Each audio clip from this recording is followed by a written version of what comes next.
El análisis más objetivo de la realidad local, zonal y nacional. Opinión, crítica, editoriales con enfoque veraz. Esta es la columna de Eduardo Manolito Rivas. Periodismo objetivo. Bueno, ya tenemos en línea a Eduardo Manolito Rivas, a quien saludamos. Buenos días, bienvenido Manolito, ¿cómo estás? ¿Qué tal? Buen día, Marti. ¿Cómo va? ¿Todo bien? Yo bien. Muy bien. Ahora bien. Hay momentos que uno dice bien por decirlo, ¿no? Hay otros momentos que es verdad. No, uno tiene que ser franco. Cuando no está bien, decir que no está bien. Pero algunos no se alegran si vos decís que no está bien, algunos se alegran. Entonces siempre hay que decir que está bien uno. Hay que a esos que se alegran hay que demostrarle que uno cuando cae se levanta, ya lo decía el más fuerte. Es cierto. No, si te caes 10 veces te levantas. Totalmente.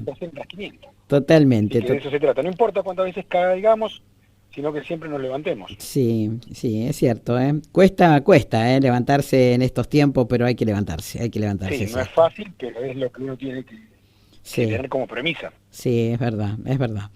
Bueno, contame algo. Te cuento algo. Bueno, sí. Dos cosas quería que habláramos. Una cortita. Sí. Escuché el otro día la entrevista con el diputado Acef. Sí. No pretendo entrar en un ida y vuelta interminable, pero solamente marcar dos hechos. Digo que creo que no hay que pasar por alto. Uno, que lo presentó al dictador Onganía como un viejito, a un abuelito que ya no le hacía daño a nadie. Sí. No se está poniendo en tela de juicio eso, sino el accionar que hizo cuando tuvo el poder para hacer las cosas de otra manera. Y en función de eso recordar dos hechos que ocurrieron durante el mandato de Onganía, la noche de los bastones largos, donde se intervino en la universidad, las Fuerzas Armadas entraron por primera vez en la universidad y sacaron a los científicos a palazos, y fue el mayor éxodo científico, lo que se conoce comúnmente como la fuga de cerebros, que ocurrió en la década del 60, y hasta el año 83 la universidad estuvo intervenida. Con la recuperación democrática del año 83 recién se normalizó la universidad. Eso por un lado, y por otro lado el cordobazo, la represión en Córdoba a la protesta estudiantil y obrera. Presentar a quien estuvo al frente de esos dos hechos como un pobre abuelito, me parece que es de un cinismo sin fin. Con lo cual, esa es una cuestión que quería dejar en claro, porque si no queda como que, bueno, uno está constantemente mirando hacia atrás y buscando. No. Cada uno tiene que ser responsable de lo que hizo. Sí, totalmente. Se puede arrepentir y pretender involucrarse en el sistema democrático, sin duda. El coronel Perlinger le pidió disculpas al presidente Ilía por haber comandado a las fuerzas que lo fueron a desalojar de la casa de gobierno. Onganía nunca pidió perdón.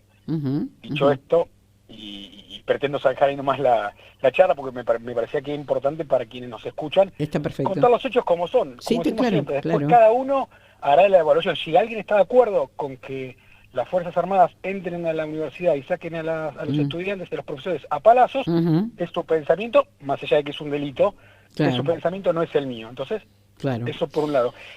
Y por otro lado, lo que sí me parece que es importante que charlemos y que podamos contarle a los vecinos es esta saga de artículos que venimos publicando. Sí, muy jugosas todas, muy interesante todos los que has hecho en estos días. Bueno, lo que hicimos fue lo que tratamos de hacer siempre, poner al alcance de todos lo que debería ser una información pública, y no es ni pública ni publicada. No, lo más llamativo es lo de Concaro, por ejemplo, ¿no? El dinero, ¿no? De lo que se habla, de lo que se recibió en los primeros 8 meses del año, ¿no? Y lo otro es lo que recibió también Silvestre, ¿no? Hay casos peores, porque cuando uno ve los montos que recibieron los diferentes medios de comunicación en Zárate, y uno va entendiendo por qué cada medio tiene la postura que tiene, o para no herir susceptibilidades. La relación directa que hay entre la cantidad de dinero y el apoyo a la gestión municipal. Es una coincidencia. Cuanto más dinero ponen, más oficialistas son. Sí. Es llamativo. Pero... o sea, tiene que ver con el dinero y no con realmente decir la verdad, ¿no? Por sobre todas las cosas. Son las coincidencias. Mira, yo no puedo juzgar, pero... Yo digo siempre esto, yo siempre digo esto, ¿no? Digo que los medios de comunicación, y en el caso mío, que manejo una emisora, nosotros no vendemos ni papas ni cebollas, vendemos espacios para difundir. Y acá se difunde todo lo que, por supuesto, porque se tiene que tener una parte económica dentro de la radio, más allá de que en algunos momentos, por supuesto, tratamos de ser solidarios y tratamos de poner a disposición de muchísimas veces durante estos 35 años de nuestra ciudadanía, de nuestros oyentes del medio, ¿no? Pero no se venden ni papas ni zapallos, se venden minutos de aire o segundos de aire, ¿no? Pero tiene que ver con eso, pero a mí no, porque me compren minutos o segundos de aire, nadie me va a prohibir ni me va a exigir que hable bien o mal de alguien. Yo voy a hablar y voy a decir la verdad sobre todas las cosas. Le guste a quien le guste y a quien no le guste, no lo pague. Lo pague en otro lado, al minuto de aire.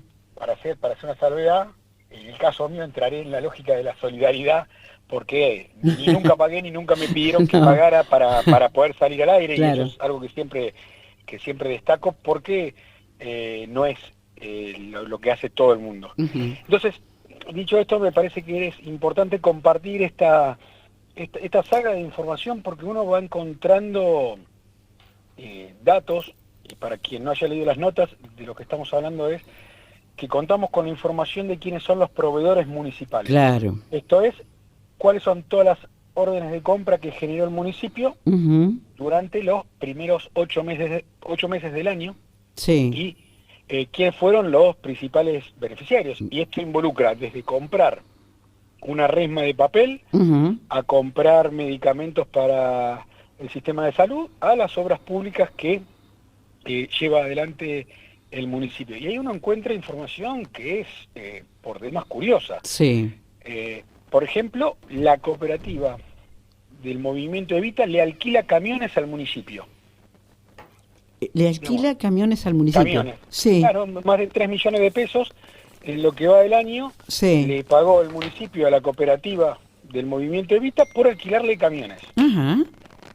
Lo interesante sería saber cuántos camiones, qué camiones, en qué condiciones, porque claro. dicho así, a priori suena raro, porque la cooperativa Evita no se dedica claro. a alquilar camiones. Claro. De hecho, creo que nadie sabría que tiene camiones de su propiedad y que los tiene en alquiler, pero uh-huh. más allá de esto, es cuántos camiones, para hacer qué, claro. en qué condiciones.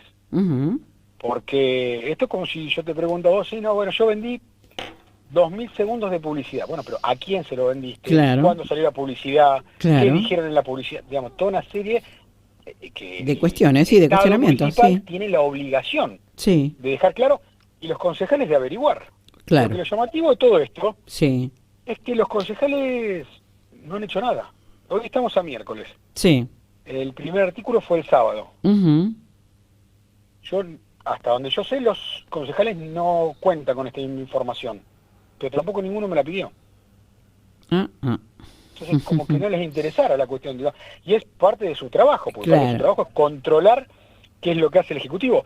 Hay 2 cooperativas, sí. este es el artículo que sacábamos hoy, que recibieron cada una de estas 2 cooperativas más de 500 millones de pesos. Sí. Más de 500 millones de pesos. Una es una cooperativa que se dedica al arreglo de espacios verdes. Sí. La otra no queda muy en claro, porque cuando uno entra a internet a buscar información de esas cooperativas, no hay información disponible. ¿Existen? No, sí, existen porque hay documentación hay documentación oficial de inscripción ante AFIP, con lo cual sí existen. Sí. La pregunta es, ¿qué es lo que hacen? Porque uh-huh. acá hay que tener en cuenta varias cosas. Primero, ¿a qué se dedican para saber si lo que uno contrata efectivamente es a lo que se dedica? Uh-huh. O sea, el ejemplo de la cooperativa del Movimiento Evita y el alquiler de camiones. Y si después efectivamente hubo una contraprestación de esa tarea y si esa contraprestación va en el sentido de haber recibido la cantidad de dinero que recibió. Porque si uno dice, bueno, Primer paso, ¿existe? Sí, existe. ¿Se dedican a cortar el pasto? Sí, se dedican a cortar el pasto. ¿Cuánto pasto cortaron? 2 cuadras. ¿Cuánto recibieron? 500 millones de pesos. Y hay algo que hace ruido ahí. Claro, sí, Entonces, totalmente. tener en clara la información que, insisto, tiene que ser pública, que es llamativo que los concejales primero no la conozcan, cuando se difunden no la pretendan conocer, no hagan investigaciones al respecto. Estamos hablando de muchísimo dinero. Sí, sí, por lo que veo aquí, los números, es mucho dinero. En el día de ayer, nosotros contábamos, hay una empresa, se llama Dipronor, que se dedica a hacer obra pública. En una sola orden de compra le generan un pago por más de 1.400 millones de pesos. ¡Epa! Entonces la primera pregunta que uno haría es, bueno, ¿a cambio de qué? Claro. 1.400 millones de pesos. Sí. Bueno, pero nadie se lo pregunta. Tratar de entender, porque nosotros tenemos el dato, tenemos la fecha en la cual se generó la orden de compra, el número de orden de compra, quién es el beneficiario y cuánto es el monto. Sí. Ahora, la pregunta que sigue a todo eso es, bueno, ¿y a cambio de qué? Porque lo llamativo es que no hay ninguna licitación en el año 2023 por ese monto. Y que en un único pago se haya generado todo ese dinero, y los pagos son todos alrededor de la semana del 26 de julio. Eso es donde hay la mayor cantidad de erogación de dinero en el municipio. Sería interesante que los representantes que tienen que investigar, investiguen, y quienes tienen que dar las explicaciones, expliquen. Claro, totalmente. Nadie está diciendo que haya una irregularidad acá. Y pongo un asterisco. ¿Y por qué el asterisco? Estamos haciendo un artículo porque este tipo de información muchas veces es muy difícil de seguir. Primero porque no está puesto qué es lo que se hizo para recibir ese dinero. Primera cuestión, hay cosas que, como en el caso del movimiento Evita, dice alquiler de camiones. Hay otros que no tienen ninguna denominación. Entonces es mucho más difícil de seguir. Claro. Y la otra es que hay casos en los cuales los nombres no se condicen con quién cobra efectivamente. Por ejemplo, el caso que vos mencionabas de Silvestre. Sí. O SRLs, que son sociedades de responsabilidad limitada, que es un nombre ficticio, es un nombre legal. Claro. Entonces uno no sabe quién está detrás. ¿Y por qué te decía que ponía el asterisco? ¿Por qué creo que es importante investigar? Estamos siguiendo un caso en donde la SRL que cobra millones, muchos millones de pesos, cuando vamos a la imagen de dónde vive la gente que hizo la empresa, el lugar es un baldío. Y cuando uno va al lugar donde tienen las oficinas de la empresa, ve que hay 20 empresas que tienen en la misma oficina domicilio. Entonces, me hace acordar un médano eso. Alguien que vivía en un médano, ¿te acuerdas? Que bueno, esto no, porque es en el conurbano y hay poca arena, pero en José Cepaz hay poca arena, pero sí hay baldío. Claro. Entonces, la pregunta es, ¿a nadie le interesa investigar esto? Está claro que a nadie le interesa mostrarle a los vecinos, porque, a ver, hay ejemplos numerosos dentro de la provincia de Buenos Aires de lo que se denomina gobierno abierto. Gobierno abierto es que uno entre a la página de internet del municipio y diga, bueno, a ver, ¿cuáles son las obras que están en ejecución en el municipio? Estas 15. ¿Quién las está haciendo? Estas empresas. ¿Cuánto monto erogaron hasta el momento? Este dinero. ¿Qué porcentaje de avance tiene esto? Entonces uno va viendo en qué se va gastando su dinero, porque en última instancia, toda esta plata que estamos hablando... es nuestra, es de todos. Es el dinero de los zarateños. Entonces, entendiendo eso, y sabiendo que el Ejecutivo no tiene el menor interés en que esta información se conozca, lo que es llamativo es que nadie de la oposición se preocupe por investigar. No hay ni pedido de información, ni pedido de informes, ni pedido de una sesión especial para llamar a los responsables y que vengan a contar de qué se trata, porque no es más que ser claros en la información. Nadie dice que haya algo ilícito en esto. La cuestión es entender. No está claro. Alguien dice que no está claro. Sí, claro, hay que aclarar. Claro, porque digo, la pregunta es, cuando decimos que le pagamos a Echevarría, en realidad, ¿qué dio Echevarría a cambio de ese dinero?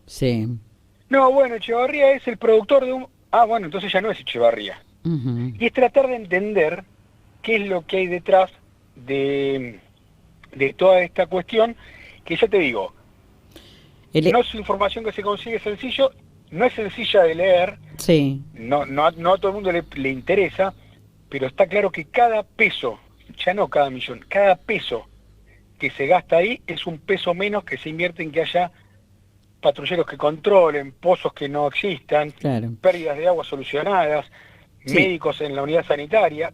La plata que falta para que haya un médico en la unidad sanitaria de Lima o que se tome la ambulancia para ir a Zárate, sí, la remis. es el dinero que se utiliza en otras cuestiones. Claro. Hiciste un ejemplo, claro, con eso que es los chalecos antibalas, ¿no? Que se gastó 3,5 millones de pesos en la adquisición de 14 chalecos antibalas que no se utilizan y sin licitación pública. ¿Están los chalecos? La pregunta, ¿dónde están y por qué no se utilizan? ¿No? Cuando te preguntás en qué se gastó, por qué y para qué, ¿no?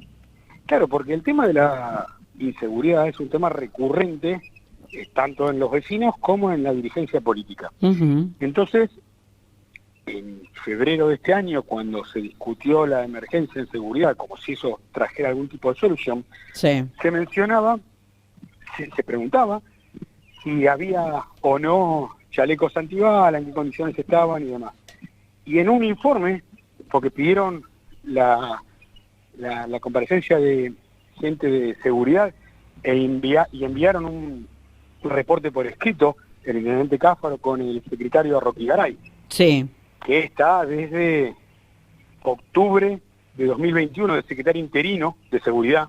sí. O sea, llevamos Nunca supimos, o yo no tuve oportunidad nunca de hablar con justamente la persona que está a cargo, por ejemplo, de la DPU, ¿no? De la seguridad urbana, por ejemplo. Bueno, es que nadie sabe quién está a cargo, más allá de que hay un sello, sí, quién está a cargo de la seguridad. Presentaron un subsecretario de seguridad que estuvo un día en la conferencia de prensa, el otro día en el Consejo Deliberante y nunca más se lo vio en Zárate. claro, por un eso comisario que tenía algunas cuestiones para explicar en términos económicos de crecimiento patrimonial. Sí. Y nunca se explicó qué trabajo hizo. Uh-huh. Lleva desde principio y estuvo en febrero, lo anunciaron. Sí. Y acá todavía estamos esperando que cuenten qué es lo que hizo en su medio año de gestión, además de cobrar sueldo. Entonces, en ese informe decía a Roquigaray y Cáfaro que ya se habían iniciado los trámites administrativos para la adquisición de chalecos antibalas. Pero no hubo ninguna licitación pública donde se convocara para la venta al municipio de chalecos antibalas. Volvemos a lo anterior. Nadie dice que haya un ilícito en esto, pero sería interesante que expliquen, primero, cuál fue el proceso interno que se utilizó, cuál fue la compulsa de precios que se hizo, por qué se decidió por ese proveedor y no por otro. Uh-huh, uh-huh. Digo, toda una serie de informaciones que se deberían discutir en el Consejo Deliberante y que el Consejo Deliberante se reúne para decir, pasen la máquina para zanjear tal cuadra, solucionen tal pozo o arreglen esta pérdida de agua. Claro, claro. Y que se juntan para una cuestión meramente administrativa, para decir, nos juntamos cada 15 días, pero que si las últimas 3 sesiones no se hacían, a los zarateños no les cambiaba en nada su vida, porque los temas que se dedicaron a discutir no son temas que le modifican la vida de los zarateños. Uh-huh. O cambian el... presentamos un proyecto para pedirle al Ejecutivo que arregle una pérdida de agua. ¿Alguien se va a oponer a eso? No. ¿Es necesario hacer un proyecto en el Consejo Deliberante? Sí. Lo que hay que hacer es ir, permitirme el concepto, ir a agarrar al responsable y llevarlo a patadas en el culo que solucione el problema. Totalmente. No hay que ir a hacer un proyecto, toda una maquinaria puesta en movimiento para algo que no va a solucionar la vida de los vecinos. Claro, totalmente. Digo, lo que soluciona la vida de los vecinos es esto, es saber por qué se gasta este dinero, en qué se gasta, cómo se decidió que se gaste. Claro. Y después... Y eso va a aportar transparencia que hoy en Zárate escasea. Claro. Bueno, tantas necesidades que tenemos, ¿no? Cuando hablas de presupuesto, justamente ese dinero que se gasta en otras cuestiones, las necesidades que tenemos. Yo puedo hablar siempre de las necesidades de los limeños, ¿no? En tantas cuestiones, ¿sí? De tantas cosas que me entero, ¿no? Los elementos que le faltan a los trabajadores para poder llevar a cabo los trabajos y en los trabajadores que faltan, inclusive que no hay en nuestra delegación para que hagan los trabajos realmente que se necesitan, ¿no? Tantas cosas, ¿no? Pero bueno, y también vi algo, bueno, hablamos recién, vamos a decir que cuando hablamos de Silvestre hablamos del periodista, ¿no? Que se le pagó, ya todos sabemos lo que había sucedido, habían entrevistado justamente al intendente, ¿no? En otras ocasiones, además tuvo un programa en el Canal 26, no sé si está todavía. Sí, no hay, el programa está, no hay relación entre el programa y Silvestre, pero Silvestre con cierta periodicidad sí. Lo sacaba en la radio. Sí. De hecho, fíjate la paradoja, vino a cerrar un ciclo de charlas en el CGC, sí. en donde habló de la importancia de que los medios de comunicación pidieran disculpas por su rol para imponer una realidad diferente a lo que efectivamente pasa. ¿Sí? Sí. Yo lo ponía en el artículo, pareciera que hablara de Zárate. Claro. Pareciera que hablara de Zárate, porque resulta que todos empiezan a encontrar problemas sí. que hasta el 12 de agosto en Zárate no existían. Es cierto, es cierto. Ahora, de buenas a primera, los funcionarios nos responden, digamos, sí. y nadie se entera de nada. Claro. Aunque cierta cuota de protección todavía hay. Hoy estamos a 12, ¿es hoy? 13 es hoy, hoy es 13. Hoy se cumple un mes justo sí. de la última vez que fue visto en público el intendente municipal, que fue el día de la elección. Claro. Cuando reconoció que había sido derrotado. Uh-huh.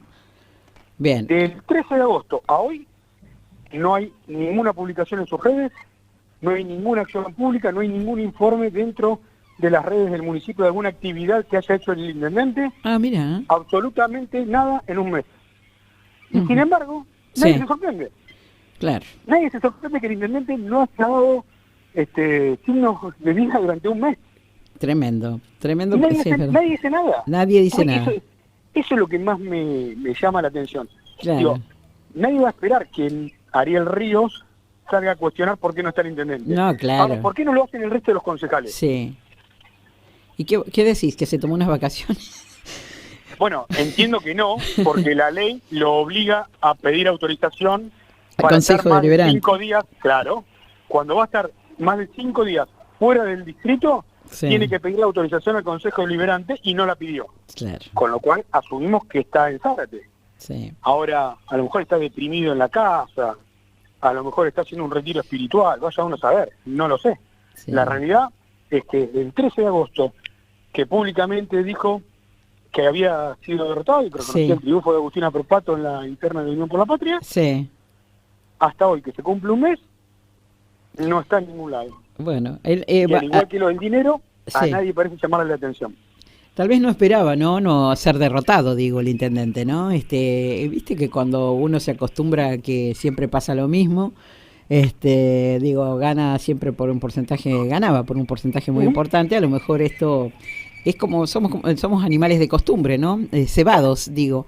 En realidad no pensó que iba a perder, ¿no? Y a lo mejor no, yo creo que no. Y a ver, yo no soy psicólogo para interpretar cuáles son las sensaciones y sentimientos del intendente, pero me imagino que, a ver, una persona que los últimos 16 años de su vida dedicó a ser intendente, porque no fue una derrota, fue una derrota escandalosa. Claro. Contundente, sí. Claro. Sí, contundente. A ver, si había un distrito en donde el intendente Cáfaro era fuerte, un distrito, no, un circuito, era el 1021, que entre otras cosas involucra fundamentalmente a Lima. Sí. Era donde sacaba muchas diferencia. Sí, totalmente. Te lo recordaba nota tras nota. Me lo tirabas en la cara el 60% todas las notas que hacíamos, Manolito. Claro, porque es la realidad, Marité. Digamos, es increíble que ante las necesidades que vos misma repetís que tiene Lima, ante la situación de la localidad tal como está, que los limeños votaran la a Cáfaro. De votos que obtuviera. Era previsible. Bueno, en Lima le ganaron hasta los votos en blanco. Sí, entonces, es cierto. Digo, es algo que es un golpe duro para uno. Obviamente que es un golpe duro. Ahora, ¿sigue siendo el intendente? Claro. Digo, totalmente. si está en condiciones tiene que salir y gobernar, y si no tendrá que pedir licencia o irse a su casa. Claro. Si el golpe es lo suficientemente duro que no se puede sobreponer, tendrá que ir a su casa, tendrá que pedir licencia. Lo que no puede hacer es estar un mes sin dar la cara ante los vecinos. Sin aparecer. Con la complicidad del Consejo Deliberante, que no hace absolutamente nada. Bien. Bueno, sí, varios temas, ¿no? Me quedó uno que la verdad que tengo curiosidad por ese, es este retrato en el Consejo Deliberante, no sé si lo podés decir, porque bueno, ya estamos sobre no, Flash. te lo hago cortito. Cortito, dale. En el Consejo Deliberante hay dos imágenes religiosas. Sí. Hay un crucifijo y hay una imagen del Papa Francisco. Sí. ¿Sí? El Papa Francisco es el jefe de un Estado extranjero, es el jefe de la Ciudad del Vaticano. Sí. Además de ser un líder religioso, es un jefe de Estado. Claro. Que haya una foto del Papa Francisco dentro del recinto del Consejo Deliberante, sí, es como si hubiera una foto de Vladimir Putin, o de Joe Biden, o de Nicolás Maduro. Pero, es claro, un jefe de Estado extranjero. Porque aparte te referís también, quienes están en el Consejo Deliberante pueden profesar otras religiones, ¿no? Que no sea solamente la católica, ¿no? Claro. En mi caso, yo soy ateo y Argentina tiene libertad de culto. Totalmente. Con lo cual, digo, es una ofensa. Sí. Vamos a pensarlo a la inversa. Sí. ¿Qué sentiría? La Argentina es un país que a priori, de forma cultural, es mayoritariamente católico. Sí. ¿Qué pasaría si en lugar de haber un crucifijo y estar la foto del Papa Francisco, tuviera una estrella de David y una imagen del gran rabino de Jerusalén? Claro. O una imagen musulmana con alguna imagen de un líder musulmán. Sí. Digo, ¿cómo se sentirían quienes profesan la religión católica? Claro. Se sentirían excluidos. Claro. Oigan, bueno, pues pará, ¿por qué hay una estrella de David y la foto del rabino y yo? Bueno, esto es lo mismo. Claro. Son cosas que quedaron de muchísimo tiempo atrás y que es necesario adecuar y poner al día. Coincido. No puede haber ni imágenes religiosas, ni imágenes de jefe de Estado extranjero dentro del Consejo Deliberante. El tema es, hay que tener el coraje de ir y descolgarlo. Claro. Porque el cura se va a enojar. ¿Se va a enojar el cura, decís vos? Y bueno, pero si se enoja el cura, ¿tiene autoridad dentro del Consejo Deliberante? El cura no. Bueno, yo creo que no. Me gustaría creer que no. Claro. Pero también me gustaría creer que el Consejo Deliberante hace lo que tiene que hacer y da muchas pruebas de que no es así. Bueno, sí, totalmente. Aparte, si realmente se profesa la fe, hay actos dentro del Consejo Deliberante y cuestiones que perjudican mucho a la gente, ¿no? Cosa que no dice para nada la religión católica, todo lo contrario, ¿no? Ahí ya no me meto porque yo no la profeso. Bueno, pero por eso te digo, realmente coincido que no tiene que haber nada en el Consejo Deliberante que identifique nada, porque bueno, cada uno profesa su religión y su partido como su partido político, ¿no? Mirá, Marité, esto es lo que yo le repito a mis hijos. Mi hijo mayor tiene 11 años y la más chica tiene 6. Y yo siempre les digo lo mismo: ustedes, antes de hacer algo, piensen qué pasaría si ese mismo hecho se lo hacen a ustedes. Claro, la regla de oro, digo yo. ¿Les gustaría? ¿No les gustaría? Claro, ¿Cómo se sentirían? No le hagas a los demás, no le hagas la regla de oro, la regla de oro dice eso, no le hagas a los demás lo que no querés que te hagan a vos. Bueno, Manolito, eso mismo es lo que habría que aplicar. Totalmente, y estoy de acuerdo. Gracias, Manolito, como siempre, por la entrevista de estos días miércoles, y nos encontramos el próximo miércoles, ¿sí? Gracias a vos, Marité, como siempre, va a ser un gusto, y recalcando el agradecimiento por estar dentro de los segundos de solidaridad y no lo de los pagos, que no estamos a la altura de las circunstancias. No era necesario, te voy a decir como decía Mene, no es necesario, Manolito, decirlo. No, sí es necesario decirlo, porque hay muchas cosas que se dan por obvias y no siempre es así. Entonces hay cosas que hay que destacarlas. Cuando hay medios en los cuales, si uno no paga, no tiene el espacio para poder salir y decir lo que piensa, pese a que profesen la libertad de prensa, cuando eso se cumple y lo llevan a la práctica, cuando a las palabras le ponen el lomo de hacer lo que hay que hacer, sí, hay que reconocerlo. Creo que lo tengo como lema de vida, ¿no? Si abrís la boca tenés que poner la espalda, ¿viste? Ese es el lema de vida. Gracias, Manolito. Gracias a vos, como siempre, Marité. Un abrazo. Hablaremos el miércoles que viene. Dale. Hasta el miércoles.